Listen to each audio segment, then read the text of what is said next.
J-Bone here, and I've got everything you need to know before you watch this weekend's 2025 Bahrain Grand Prix, including a recap of this past weekend's Japanese Grand Prix, which is where we're going to start right now. J-Bone!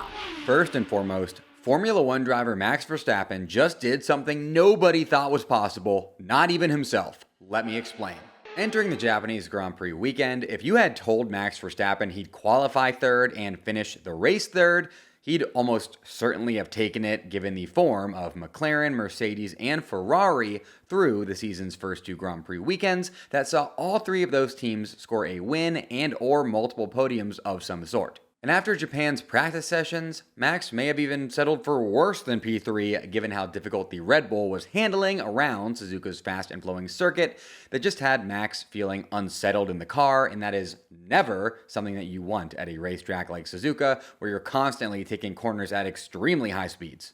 So we entered Saturday qualifying with the idea of a McLaren 1-2 firmly on all of our minds, considering they have the consensus fastest car in F1 right now, and also considering they topped all three practice sessions in Japan, and as far as Max Verstappen goes, we all expected him to be battling to top the second row behind them. And folks, that is not what we got. No, what we got was Max Verstappen putting together arguably the greatest qualifying lap of his entire career and setting a Suzuka all-time lap record on his way to pipping Lando Norris to pole by 0.12 of a second in a car that absolutely should not have been capable of achieving a pole position. You know this was an insanely good lap when the normally calm, cool, and collected Max Verstappen, who usually just says, "Simply lovely," after winning amazing things, absolutely freaked out over team radio after qualifying P1. Fernando Alonso, a two-time F1 World Drivers' Champion, who's also somehow still an F1 rookie, had this to say about Max's pole lap. "The lap he did is only down to him. The car is clearly not at the level to fight for pole or even the top 5, but he manages to do magical laps and magical weekends. At the moment, he's the best, the reference for all of us. We need to keep improving to reach that level." And while Max putting an inferior car on pole position is easily the most impressive thing he did all weekend that not even he would have thought possible beforehand, a close second is how he was able to convert that pole position into a race win by holding off the two McLarens all race long due to an absolutely 100% perfect drive. He could not have done anything better. Okay, he was also helped out by some very questionable strategy decisions by McLaren. When I saw Lando coming into the pits right behind Max to make it so that they were on the exact same tire strategy, you know, the one that Lando couldn't pass Max with already, I screamed at my TV. I yelled. I went, "Ah!" Max's Japan pole position and win were his first of each of those things this season, and make it so that the first 4 race sessions of F1 this season all have different pole sitters and different race winners. If you need one stat to point to in order to help convince someone that F1 is amazing this season, make it that one that I just said. By the way, while this whole segment has been me just, fawning over Max Verstappen, he was not the only driver to have an impressive Japanese Grand Prix, even though he did have the most impressive Japanese Grand Prix. Alex Albon finished P9 to continue his streak of leaving every single race weekend thus far in 2025 with points, and also 3 F1 rookies had great races. Speaking of which, here's how J-Bone's F1 Rookie of the Year race is looking after the Japanese Grand Prix weekend.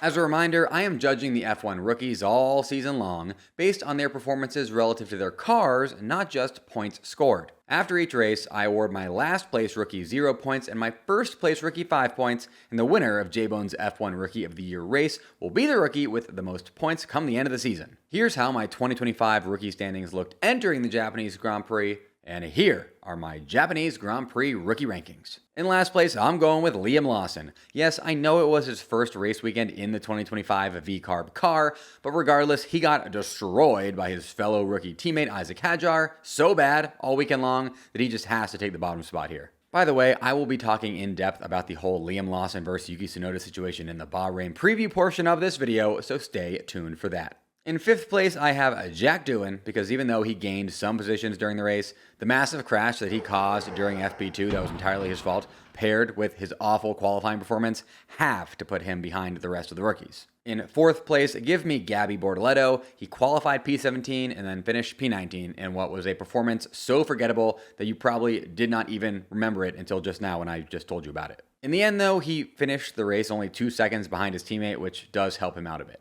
In 3rd place, I've got Ollie Behrman. Behrman qualified P10 and then finished the race P10, who's now got back-to-back points finishes. Oh yeah, and he also destroyed his experienced teammate Esteban Ocon, destroyed him. In second place, give me Isaac Hadjar, who qualified a super impressive P7 and then still managed to finish the race P8 to achieve his first career F1 points, all while embarrassing his rookie teammate Liam Lawson in the process. And in first place, you already know who it is Kimi Antonelli, who qualified P6 and finished the race P6 while setting new all-time F1 records for the youngest F1 driver to lead a race and the youngest F1 driver to set a fastest lap, with his fastest lap also being a new all-time Suzuka Circuit race record. So here are the updated J-Bones Rookie of the Year race standings. Let me know your thoughts on them in the comments. Our final order of business before we move on to the upcoming Bahrain Grand Prix, we need to talk about how my 3 bona fide F1 Japanese Grand Prix race predictions ended up. My first race prediction was that VCarb's Liam Lawson would finish ahead of Red Bull's Yuki Tsunoda in the first race after the two swapped seats, and while Liam Lawson did out-qualify Yuki in Japan, so I was kind of right, he did not even come close to beating him during the race, as Lawson finished an abysmal P17 while Yuki finished P12. Neither of them drove particularly well this past weekend, but Yuki drove less bad and thus made J-Bone wrong. If we'd gotten a safety car near the end of Liam's extended first stint, maybe things would have been different, but we'll never know because that did not happen. And again, more about this whole Yuki versus Liam saga later on in this video. Stay tuned. Don't leave. My second race prediction was that the Japanese Grand Prix podium will consist of Lando Norris, Oscar Piastri, and Max Verstappen. And ding ding, J-Bone got that one right. J-Bone! A lot of people were calling me crazy for this one, given the form of Mercedes and Ferrari. But I knew, I knew that Super Max was going to show up in Japan, which he did in amazing fashion. If only I had predicted a Max win like I did for Australia, then the J-Bone Ops would be absolutely fuming. My third race prediction was that Lewis Hamilton would finish ahead of his Ferrari teammate Charles Leclerc at Suzuka. And yeah, this did not happen, as Lewis had a subpar qualifying session and then needed a safety car during the race in order for his long strategy to pan out, and a safety car he did not get. That poor showing puts me at 4 for 9 for the season thus far with my predictions, which, yes, means I'm back below 50%. However, I am not L-Bone just yet, as I am not eligible to become L-Bone until we have entered the second half of the F1 season, so I still have plenty of time to get back above 50%. And by the way, because my name is still J-Bone and not L-Bone, please do not comment L-Bone on this video, because I will read it and it will make me very upset, okay? So do not do that. And while you are not commenting L-Bone on this video, be sure to toss this video a like, because I'm trying to hit 6,000 likes on this video. Liking this video is 100% free for you to do, and it goes a long way for YouTube showing this video to more people, so I'd really appreciate it if you could like it. J-Bone! Alright, enough about Japan. It is time to look ahead and talk about this weekend's Bahrain Grand Prix. The Formula One Bahrain Grand Prix takes place this weekend at the Bahrain International Circuit in Sakir, Southern Governorate, Bahrain, Persian Gulf, Middle East, Asia, Earth, Solar System, Milky Way, Laniakea Supercluster, Universe, Multiverse. The Bahrain Grand Prix weekend starts this Friday, April 11th, which will consist of free practices 1 and 2. Saturday, April 12th will consist of free practice 3 and qualifying, and Sunday, April 13th will consist of the Grand Prix. The Bahrain International Circuit is 5.412 kilometers or 3.36 miles in length, and the Bahrain Grand Prix will be contested over the course of 57 laps around its 15 turns. F1 will be racing on the Bahrain International Circuit's Grand Prix layout this weekend, but the circuit actually boasts 6 different layouts, 3 of which have been used in Formula One. The Grand Prix layout, on which the Bahrain Grand Prix is normally held, the Endurance layout, on which the Bahrain Grand Prix was held one time back in 2010, and the Outer Circuit, which was the circuit used for the 2020 F1 Sakir Grand Prix fill-in race. Fun fact about Bahrain's Outer Circuit: because of its extremely fast layout, its lack of very many turns, and how fast F1 cars were back in 2020, the Outer Circuit played host to the shortest lap time in F1 history, Valtteri Bottas's 53.377 second pole lap time in qualifying. A fun fact about the Bahrain International Circuit in general is that aside from the Turn 4 hairpin, the rest of the circuit is entirely below sea level. And a fun fact about me, J-Bone: I recently went viral on my personal Instagram and TikTok accounts at Jared Borislow for a video where I did karaoke with my brother and former Formula Bone producer Jeff. So go follow at Jared Borislow everywhere and check that out. The main areas of the circuit you'll be wanting to pay attention to are as follows. The 3 DRS zones, which each have their own detection line. These are located on the main straight between turns 15 and 1, the straight between turns 3 and 4, and the straight between turns 10 and 11. The ends of these DRS zones will be the 3 areas of the circuit most prone to drivers overtaking other drivers, and thus the most exciting areas of the racetrack. Another area to watch is the non-DRS straight between turns 13 and 14. Now this is actually the second longest straight at the circuit, and so could definitely also play host to some overtaking despite not having a DRS activation zone. Speaking of overtaking, watch out for lockups during overtake attempts this weekend, as the Bahrain International Circuit is generally a low grip circuit due to it being surrounded by sand on all sides that blows onto the circuit constantly. Opening an online storefront has never been easier than it is right now, and if you're thinking about starting, you gotta be using my partner Shopify. Shopify is the best all-in-one commerce platform capable of handling your business's complexity, no matter if you're starting from scratch or already have an established brand and customer base. Level up to Shopify and harness the best converting checkout and the same intuitive features, trusted apps, and powerful analytics used by the world's leading brands like Ruggable and Allbirds. You should not be spending time trying to build an online store with someone besides Shopify, because Shopify stores convert the best. One specific thing I love about Shopify, because there's a lot of things, but this one specific thing I love is that it scales right alongside your business, so we'll be there with you every step of your journey to help you out. Stop leaving sales on the table, switch your business to Shopify, and discover why millions trust Shopify as their all-in-one commerce platform to build, grow, and run their business. Sign up today for your $1 per month trial period at shopify.com/fbone, all lowercase, very important, all lowercase. That's 1 month for just $1 at shopify.com/fbone, shopify.com/fbone. Next up, here are your storylines to follow for the 2025 F1 Bahrain Grand Prix. Your first storyline, the Yuki Tsunoda versus Liam Lawson Formula 1 saga just got even weirder. In the first race after Red Bull demoted Liam Lawson to VCARB and promoted Yuki Tsunoda from VCARB to take his place, neither driver managed to impress. Lawson had a better qualifying, in which he outqualified Yuki, barely.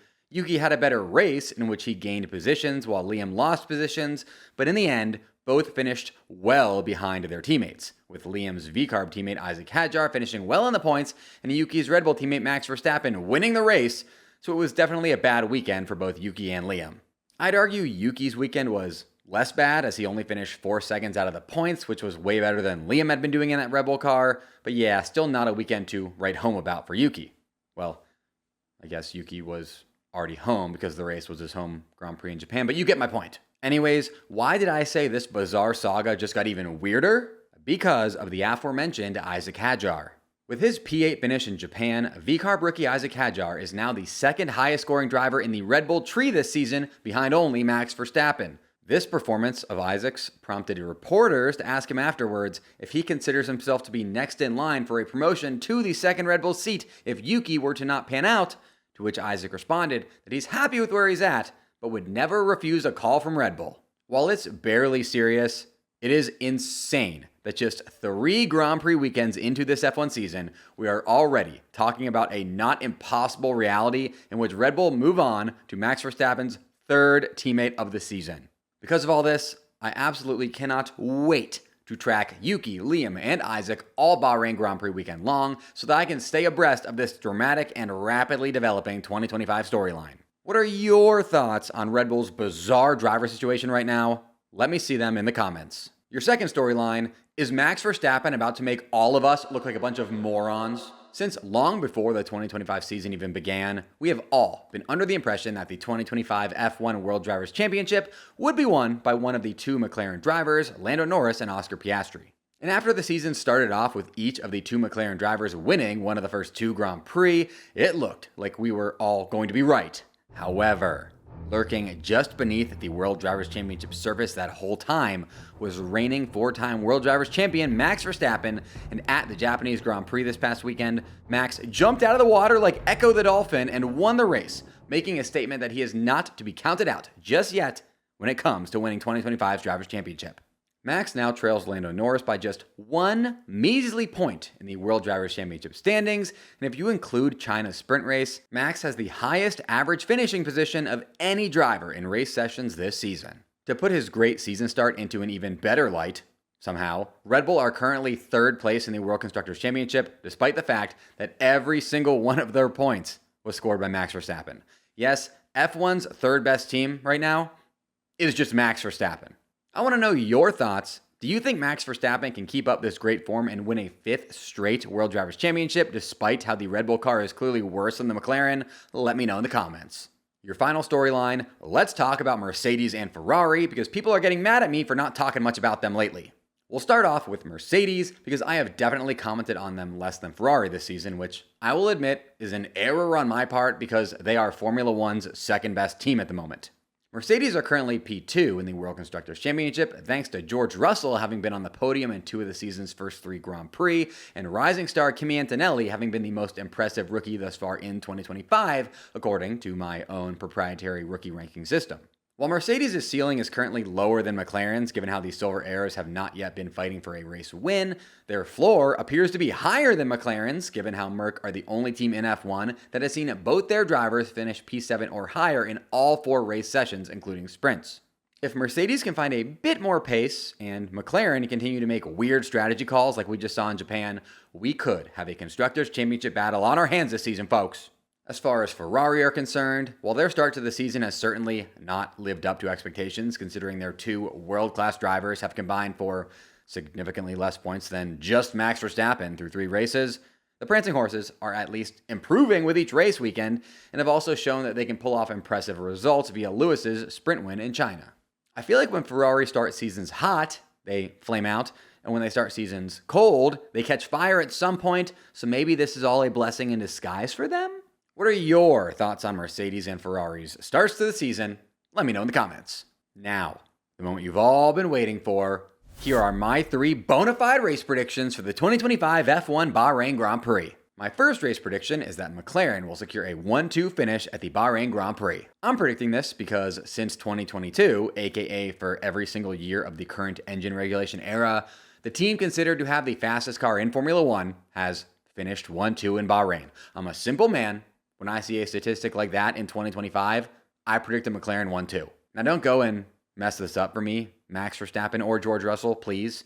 Speaking of George Russell, my second race prediction is that George Russell will return to the podium after missing out on it in Japan. George Russell started the season off with back-to-back Grand Prix podiums in Australia and China before finishing P5 in Japan behind Max, the McLarens, and Charles Leclerc. Considering George Russell's form in the first 2 Grand Prix, how George topped a session in Bahrain during preseason testing, and how solid the Mercedes car has looked to start the season, I love George to rebound back onto the podium in Bahrain. My third race prediction is that Yuki Tsunoda will finish in the points in Bahrain. Many people have been dunking on Yuki Tsunoda after his Red Bull debut that saw him get out-qualified by Liam Lawson, the driver whose seat he took, and then go and finish out of the points 11 positions behind his teammate who won the race. Okay, it kind of sounds like I'm dunking on him by pointing all that out, but I'm not. Stay with me here. What the people trying to dunk on Yuki aren't realizing, though, is that Yuki made Q2, missed Q3 by just 0.3, and then only finished out of the points by 4 seconds, his first time driving the consensus trickiest car to drive in F1 that Liam Lawson could do absolutely nothing with in 2 race weekends. Bahrain is a more straightforward circuit than Suzuka that Yuki has a lot of experience at via Grand Prix and F1 testing, and I like Yuki to use that experience to extract a bit more from the car and put the second Red Bull in the points for the first time this season. Now for the most important part of this video, what are your predictions for the 2025 Bahrain Grand Prix? Let me see them in the comments. Go comment right now. Scroll down, comment, do it. J-Bone. And last but not least, here's my prediction for the top 5 finishers in the 2025 Bahrain Grand Prix with zero reasoning nor explanation. P5, Charles Leclerc. P4, Max Verstappen. P3, George Russell. P2, Oscar Piastri. And P1, Lando Norris. Toss me a subscription now and ring that notification bell so that you'll get my combined Bahrain Grand Prix recap and Saudi Arabian Grand Prix preview next week right when it drops. And while you're doing that, do not forget to like this video so that YouTube likes J-Bone more. Special shout out to my top YouTube channel members, Joe Max's #1 hitter Snow, Brian Linton, Wolfslows Racing, Waffleopicus, Melissa Cruz, The Tater, Elmar Zuber, and David Hake. Mash that join button just below this video to get your name shouted out right here in future videos. And until next time, folks, J-Bone! J-Bone!